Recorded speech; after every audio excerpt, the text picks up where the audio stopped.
It's great to be with you. You're amazing. You know, Bernie is an extraordinary leader, and one of the, I think, marks of a great leader is someone who requires a country, especially a national leader, to require a country to look in the mirror and ask itself, is it doing everything it's capable of doing?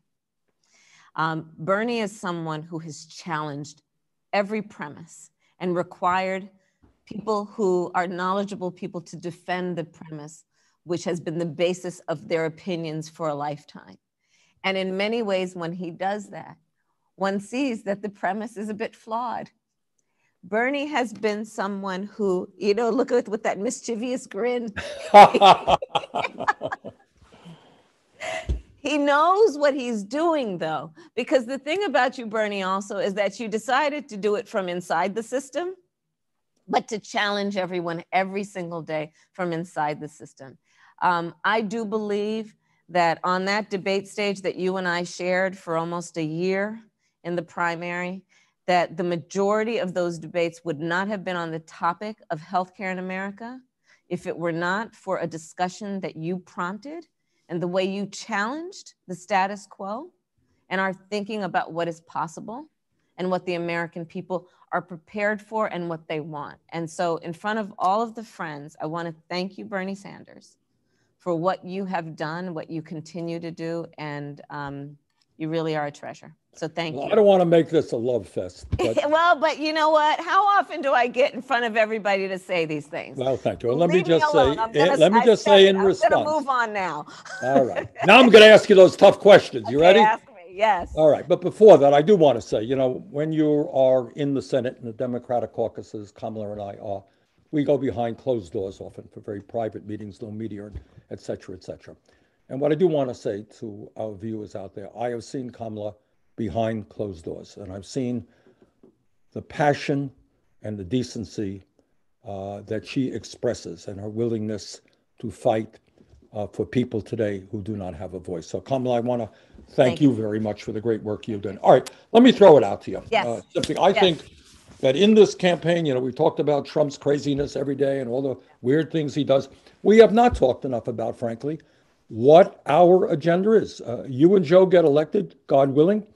What are you guys going to be doing to help the tens of millions of working people in this country who are living in economic desperation? What's the agenda out there? Right. So, and I really appreciate you framing it that way, because enough of talking about that guy. Let's just move on to what we're going to actually get done. So, I mean, first of all, we cannot overlook in any way the big thing in front of us, which is the impact of this pandemic on the economy and on working people. But in so many ways, Bernie, I think that the pandemic has really been an accelerator, meaning it has, for folks who were doing badly before, they're doing even worse now. And it has then put a magnifier on the inequities that have long existed. For example, the inequity, the injustice, the immorality of not paying all workers sick leave, not giving paid sick leave, not giving paid family leave to all workers. The injustice of that has been highlighted in a way that for the first time, perhaps some people have realized that if that worker does not have paid sick leave, it will impact me. And you know, so however we get there, but let this be a moment of reckoning then, that as a country, that is part of what has been flawed that we need to fix. Joe and I are committed to paid sick leave and paid family leave. Let me interrupt you and ask you this question, and I know you know the answer, and the viewers know the answer. How many major countries on earth do not provide paid family and medical leave to their workers? Of the so-called advanced countries, I don't know of one. No, there is none. We are it. And I'm hearing from you that you and Joe are going to lead us to end that international embarrassment. We have to end it. And it's not only an embarrassment, it's morally wrong. Because here's the thing also, and this is a piece that, you know, you talk about premises. You have to understand, working people have ethics. They take their work seriously. They take pride in the work they do, and they deserve to have dignity. that comes with working a hard day. And that includes when they get sick, being able to stay home, when they have a parent or a child who needs attention, being able to stay home to care for them, knowing that they're going to do that because that is a necessity at that moment, and they will get back to work when they can. But there's something about, we see this across the board, right? Which is, we see this even when you and I and all of us have been fighting for SNAP benefits, right? For SNAP benefits, we used to call it food stamps. Why do people need SNAP benefits? Because they're hungry. And then there is a suggestion we have heard in certain circles, well, if you extend this, they won't know what to do with the money, because there is also this ugly premise that people who are low income or poor choose to be that way, or don't have the same ethics everyone else has, or are irresponsible.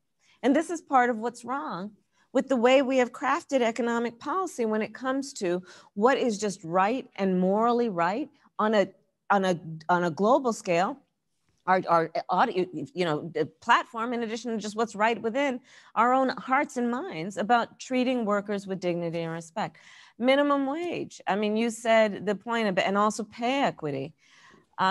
It is still the case that women are not paid the same amount as men for the same work. And then when you start looking at Black women, Latinas, Native women, the numbers are even more stark. Right. And let's look at when we just increased minimum wage to $15 an hour, 1 in 3 women will benefit, 1 in 3 Latinos will benefit, 4 in 10 Black workers will benefit. And you and I both know, by the way, raising the minimum wage is about the floor, not the ceiling. But it is what we need to do to at least move this thing forward and pay people the value of their work. So what I'm hearing from you, so I want everybody to hear it, you and Joe are committed to fighting for at least a $15 an hour minimum wage. Yes, absolutely, yes. But also, fighting. Well, let me go to another area that we need to talk about. Mom and dad go to work today.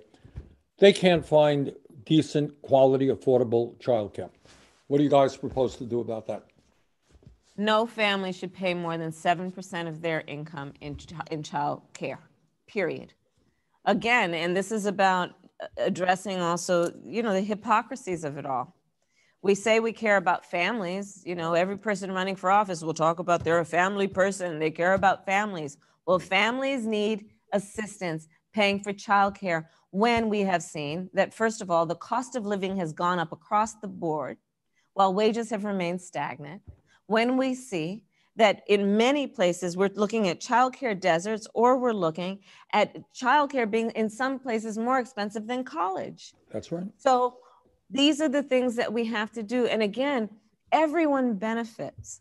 Everyone benefits when any family has the ability to provide for the essential needs of the children in their home and of everybody in their home who needs that kind of assistance.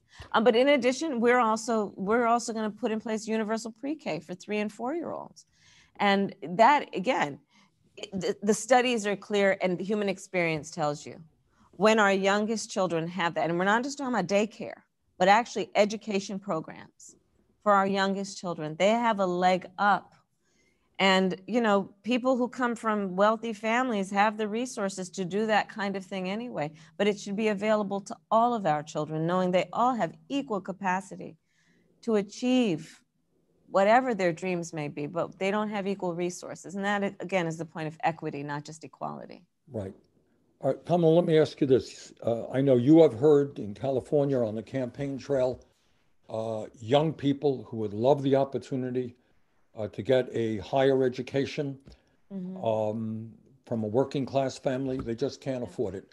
Yeah. What ideas do you and Joe have to make it easier for young people, or anybody for that matter, to be able to get a higher education? And how are you going to deal with the level of student debt that we are seeing today? Great.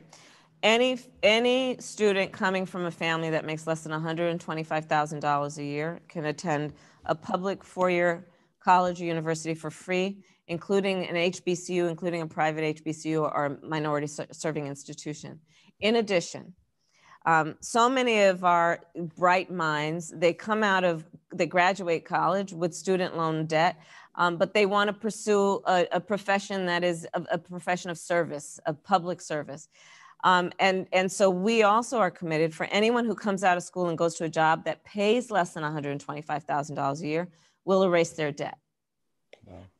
Yeah, and because listen, and by the way, Bernie, this is not just about what is right to do to encourage our students, well, encouraging bright minds to pursue an education that will allow them to be productive and contribute to society, but it is also what we have the capacity to do to create economic stimulus.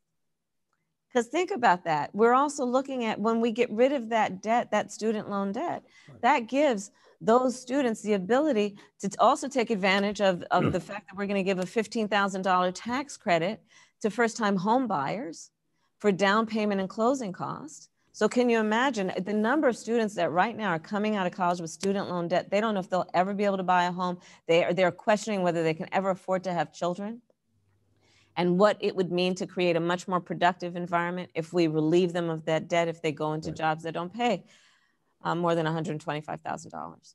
Well, Kamala, I know you're going to have to run. You got other 5 things. days, Bernie, 5 days.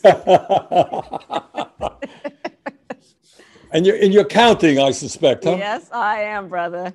All right, you're doing a great job. And I just want to summarize for all of the viewers out there.